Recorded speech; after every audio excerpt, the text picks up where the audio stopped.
I have my own way to express myself musically, and I need good instruments, sometimes unique instruments.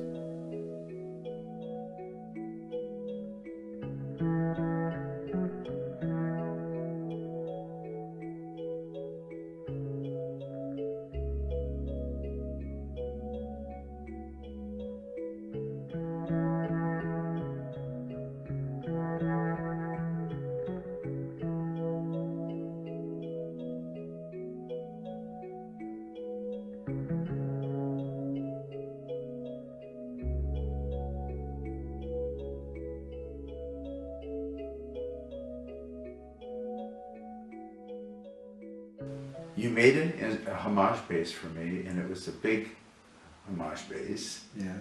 And then at dinner, at a wine dinner at Martin's house, I asked you, I says, Herman, I want a bass this big. Remember you laughed? I laughed. Everyone laughed. I remember. So, what happened? You made it for me, yeah? I think this is a crazy idea. Yeah. Very small, and it goes around my head. What strings we use? Because the strings have to be thicker, Yes. right? Yeah. And it's a problem. All the double bass strings is for a Big. more big basses, Yeah. and we put the strings on a small bass. So I remember you have a deal with domestic strings too. Yeah, exactly. And maybe he make me the strings. And you called them? Yes, and the first what I do, it's call with the special guy by domestic Infeld over the strings. That's the basic of the instrument. Yeah. We don't have strings, no instrument. Right. The best point was he sent me a bottle of schnapps, the Meister Woods, and that was the key. And then I drink this stuff, and then I find the good idea to make the music for the strings. Yes. That really, his brother made this by himself. It's not a joke. The Meister Woods is a special Tyrolean. It's from herbs. It's a great schnapps. It's not a joke. It's true. I will ask him to send us every month one bottle. Maybe all technicians will get the point to make me use. He'll do it. So I have a blank with a gear, Yeah. and like a bridge, Yeah. and I try the tension Oh. by hand Oh, wow. and say to him a little bit stronger, a little bit looser. Wow. And that is the And he made it. He made it different strings, Oh, wow. and he put in the strings titan, wolfram, heavy metals inside. The strings works and moves. Wow. That's the basic of the It's instrument. fantastic. And then you made the small one for me, which was, I can carry it on board. I had to have smaller strings Scale, yeah. because the string length is much shorter. So the strings had to be made thicker to accommodate the lack of string length. Isn't that Yeah, correct? that's right. So what, I mean, You need the strings. no. You can't put this in the documentary because course it's bad not. for business. But the strings last forever. I mean, I don't need strings. They're too good. So This is true. I don't ever ask for strings for myself. Other than that, I never get strings for myself because I said I don't have to change them. They still sound great. Don't put this in the documentary. no. Why not? It's a truth. Oh, by the way, this is quality, proof of quality. Yeah. They always say. Whenever I'm in Europe, I can bring the instrument in, and he gives it like a lube job, like you oil a car. He brings it in, sets it on the form here, and polishes it, checks for any problems that might exist, and he just has taken care of me for, I don't know, 20 years, more than 20 years. Yes, you know. almost 30 years. David, Yeah, you want to drink a cup of coffee? no, not for me.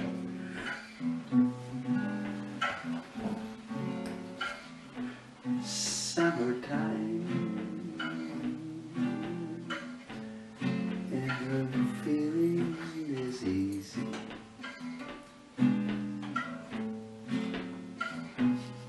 Fish are jumping. I've forgotten everything I ever learned.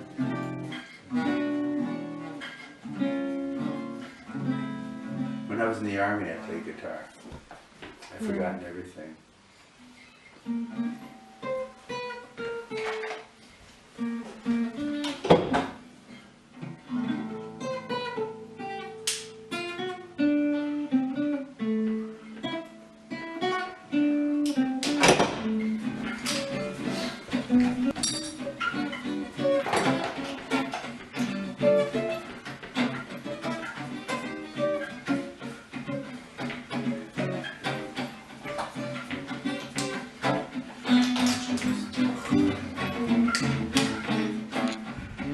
Think about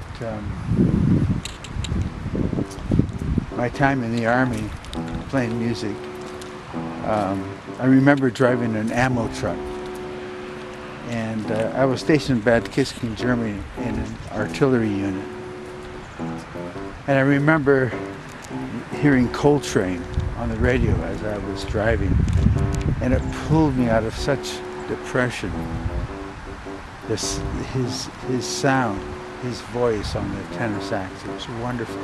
And then I also remember being in the cold part of Germany, in Grafenberg, and going to the service club and sitting by the jukebox and listening to George Shearing with Toots Thielman. It was the only music we had going at that time, out in the field.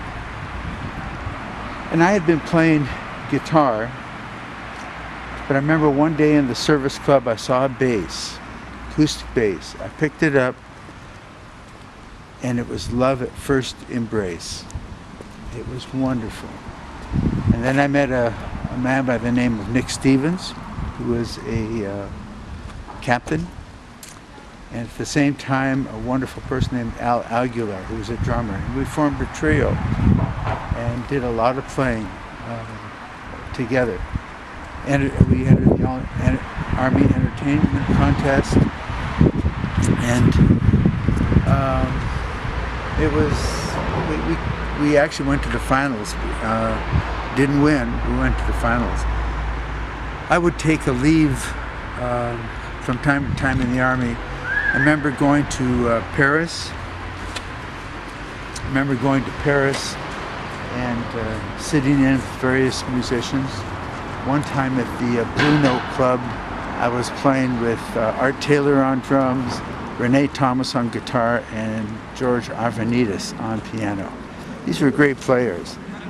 And the owner of the club, whose name was Ben Benjamin, really liked my playing, although my playing was not even close to what the playing was of George Arvanitis and Renee Thomas. But he liked my playing and wanted to hire me to come back and play, but I was in the Army at the time and I was on leave. But that was an encouraging time for me, playing music. These were really great players. So that was some of the early experiences. I wish I knew then what I know now. I would have learned a lot more. But it was great. It was a great time. There was another piano player in Paris named Memphis Slim, who was a blues player. And I played with him on a gig one night, and just the blues. And he sang and played piano, and that was great. That was a great experience, early time. Memphis Slim, great player. I'm in Europe this March 2016 to do a series of solo concerts in Austria, and the UK, and the Czech Republic, and the Ukraine. And I'm here at the phone laboratories in Unending, Germany, where, in my opinion, the greatest speakers on earth are made. I've been using phone for over 20 years now, and I'm here to purchase a new speaker, an XT10, which is new technology, and it's just, it not only looks great cosmetically, but it just sounds great. So I'm very excited to use this new speaker in my concerts this March, and from now on. And I'd like to play a tune for you. This is a piece that I call Prelude.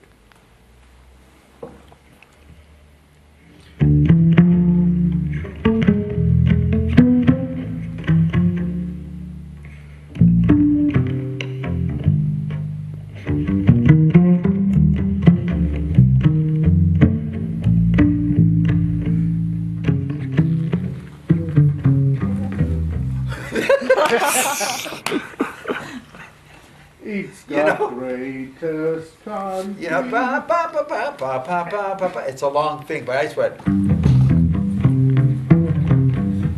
That's it. It's a short version. You know.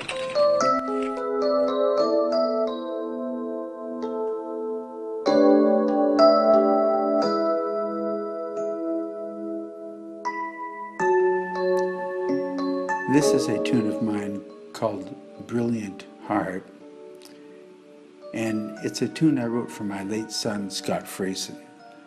In fact, what we are listening to now was written the day after his demise in Seattle, Washington, where I was teaching at the time. The form has changed slightly from the original. I guess I felt at the time it was the right thing to do, though I am enjoying also the original version. Scott was a musician and composer. He played guitar, electric bass, and acoustic violin. He was also a very gifted painter. Several of his paintings are hanging in my home. Scotty had a vibrant personality. He was very intelligent, a beautiful person with a brilliant heart.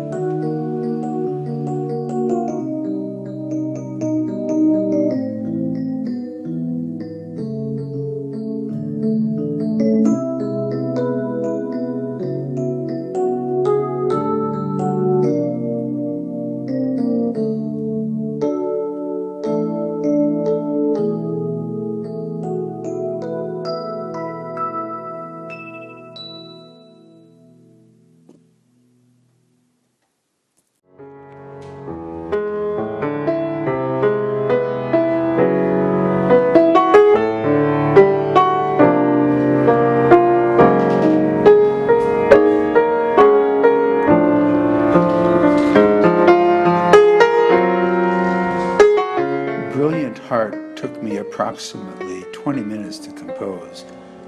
Sometime later I revised the very last part of the tune, but the initial tune took about 20 minutes.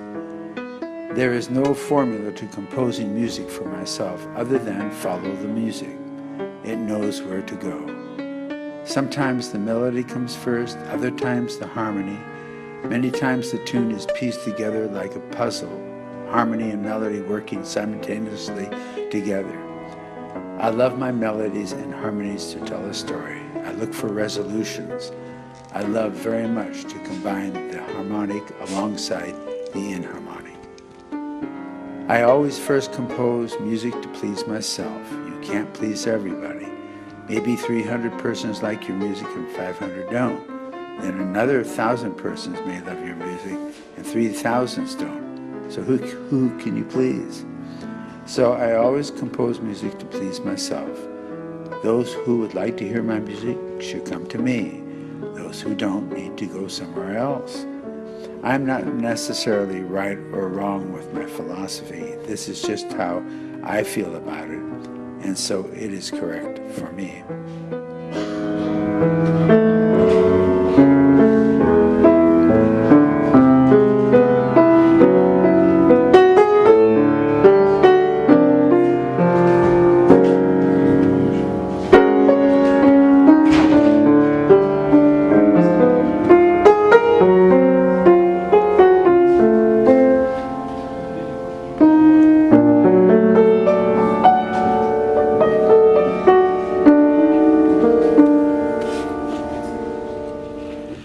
In this world so vast, we are surrounded with many things that please us and with tools that enable us to express ourselves, to show who we are as individuals. This is something I try to convey to all the music students I come in contact with. I think the very best thing that all of us in this room have going for us, all of us, on an equal plane, is who we are as individuals. You know, in the fashion industry, they set the styles what people are going to wear. And so when you have the Academy Awards, you see all these actresses wearing these incredible gowns, you know, that cost, you know, $15,000, $20,000, $25,000, $30,000 or more. Why? Because they're originals. Well, think about it. That's what we are. Each one of us is an original. There's not another person like me in the world, or like you, Peter, or like you, David. We all are originals. We want to capitalize on that. That's the very best thing we have going for our music, is who we are as individuals. Who I am in here, that's a given. I am an original. I can't be different. I am who I am. So how do I get it out? Well, if I'm holding on to a concept and holding on to an idea, then that's what I'm doing. I go into a playing situation, say, I have a concept, I got to play this way, and I got to play that way, and I've got to get this idea across, that I'm hanging on to that, and that's all the people get, is a concept. But if they want to get originality, if they want to get who I am, then I have to give. So when you serve, when you give, you serve, then what's in here has to come out. And in music, serving is taking your eyes off yourself and listening closely to who you're playing with and responding creatively to what you hear. That's why I talk about listening and responding creatively to what you hear. So I'm going to play different in this situation than I am with a quintet or with another guitarist. I'm going to adjust to Jerry in a certain way. The way I play, how I play is going to be different. But the spirit of who I am, that originality, is going to come out because I'm listening. If I hold on to a concept, I'm not listening, then that will show itself. When I first came into playing jazz, the word unique was synonymous with the word jazz. If you were going to play jazz, you had to be unique. That's just the way it was. Когда я делал первые шаги в джазе, слово «уникальный», «самобытный» было синонимом джаза. Для того, чтобы быть джаз в мое время, когда я начинал, для того, чтобы быть джазовым музыкантом, нужно было быть уникальным. So for me, the most precious gift we all have is who we are as individuals. Самый дорогой дар, который у нас может быть, это те, какими личностями мы являемся. We don't have to try to be different. We are different. Нам не нужно стараться быть другими или разными. Каждый из нас разный. I mean, you look around. Everyone's dressed differently. Everyone has expressed themselves in a different way. Смотрите, все по-разному одеты, все самовыражаются по-разному. So it should be the same way with music. То же самое музыка. So inside this flesh is a spirit, whether you like it or not. В середине этой плоти находится душа. Нравится вам это или нет? That part that knows all the secrets about your life, all the secrets that no one else knows about. То есть вот эта часть нас, она знает все секреты, все мелочи, которые мы даже не сознаем. And it's that part that we want to bring out, because that's the uniqueness, who we are inside this. И как раз это и является той частью, которую мы должны вытянуть наружу при помощи нашей музыки. Потому что это есть наша суть, это есть тем, кто мы являемся.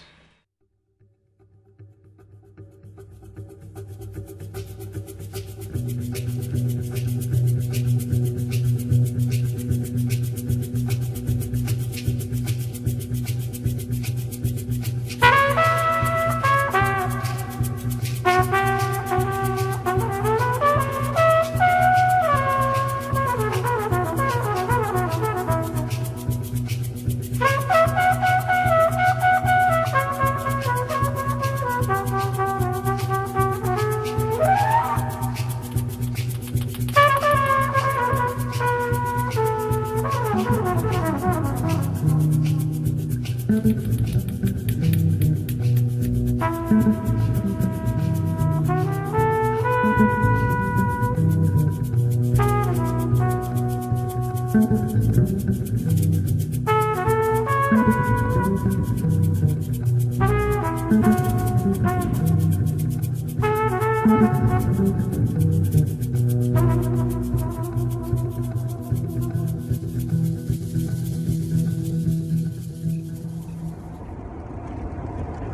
know, when you're in New York, with all these great players and musicians and everywhere, one can lose confidence in their ability.